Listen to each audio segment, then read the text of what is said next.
Hey everybody, welcome back to the van. In this episode, I'm going to talk to you about why I have chosen to live this lifestyle, to kind of elaborate on the reasoning behind my decision to live in a van full-time while maintaining a full-time job in the city and reap the rewards of this lifestyle and continue to do so for the foreseeable future, and why I think you should do this as well. A core part of my life philosophy is this continuum between freedom and comfort. And there's kind of this inverse relationship, this sort of trade-off when it comes to these two things, where I think most people in America have traded freedom for comfort. We have all of these conveniences, all of these instant gratification, dopamine-laden things that are at our fingertips, where we can just get whatever we want, whenever we want, and a lot of us are just kind of pacified into a sort of hypnotic rhythm with it all, and we don't really have a sense of ourselves.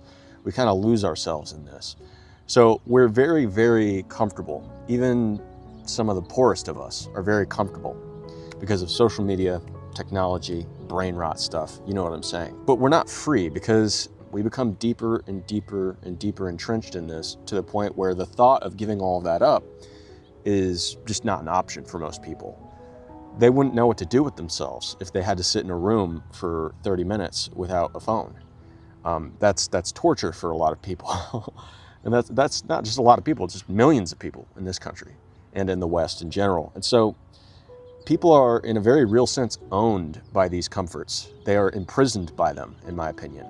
So you can't really say that these people are really free. The people who've chosen to fully commit to these lifestyles of just instant gratification without having to really work for anything or strive for anything greater for themselves. You know what I'm saying? So these people are extremely comfortable, but they're not free. I think that anything worth getting in life involves being uncomfortable. It involves purposefully taking steps in that direction and embracing the discomfort with the hope and the faith that by walking through that fire, you're going to get more freedom at the other end of the tunnel. So this is kind of the guiding compass that I choose to go off of when I want to live my life. I want freedom more than comfort. So the reason why I live in this van here is because it's uncomfortable at times. It's not perfect. I have to contend with the weather and the noise in my immediate area whenever I'm trying to go to sleep. Sometimes it gets hot, sometimes it gets super cold. It's cramped.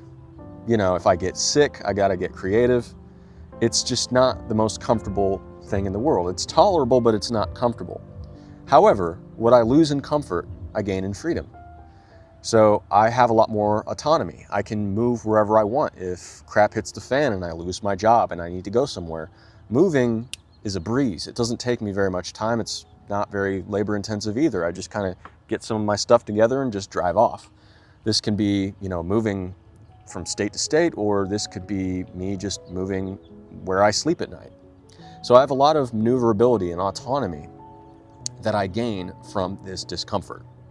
And so that's what I would call freedom, in a small way, but I call that freedom. It's certainly more free than the person who lives in an apartment, who is chained to this draconian lease that if they break it, they're fined to death, thousands of dollars in some cases, just for the crime of wanting to move somewhere else before the contract has expired. To me, that's not freedom. To me, that's a sort of imprisonment, a constriction of your options. But what you get is comfort. You get an apartment, you have air conditioning, you have all the comfortable aspects of apartment living that goes into that, And so that's what I'm trying to get across to you here. This continuum of freedom and comfort is very real. And if you have these glasses on, you start to see it everywhere. And you can really understand how society works in a very, very big way when you see things like this. So I would urge you, if you're anything like me, and chances are you are if you're watching this video, I would urge you to do what's necessary to make your life more free, to be more sovereign, and to be more, dexterous and maneuverable in this really uncertain time that we're in. Because I think it's going to get uncomfortable either way. That's my point here. I think that we're headed for hard times. I don't know when the hard times are really going to hit. It could be soon. It could be way off. It could be like 5, 10, 15 years from now. I don't know. But I'm almost certain that it's going to be within my lifetime that we're going to see a situation not unsimilar to the Great Depression of the 1920s.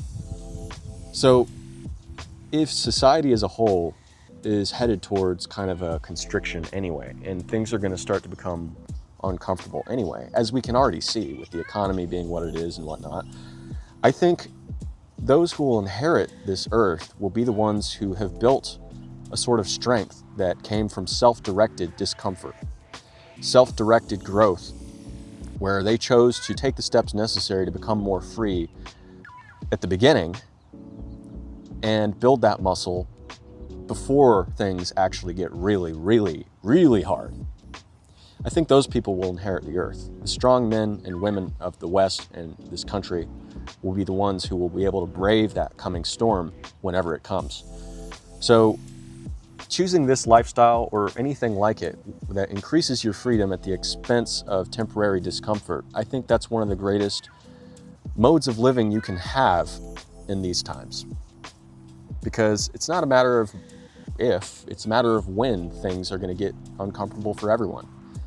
So you want to be strong entering that time rather than unprepared, weak, and flailing around like everybody else is. So that's it. That's why I'm living this lifestyle. And that's why I think you should too, if you're on the fence about packing up your things, moving into a van and giving it a shot. I think you'll grow more than you expect. You learn a lot about yourself when you move into this van, and time starts to become more of a precious resource, and you have to economize space and you have to economize certain things.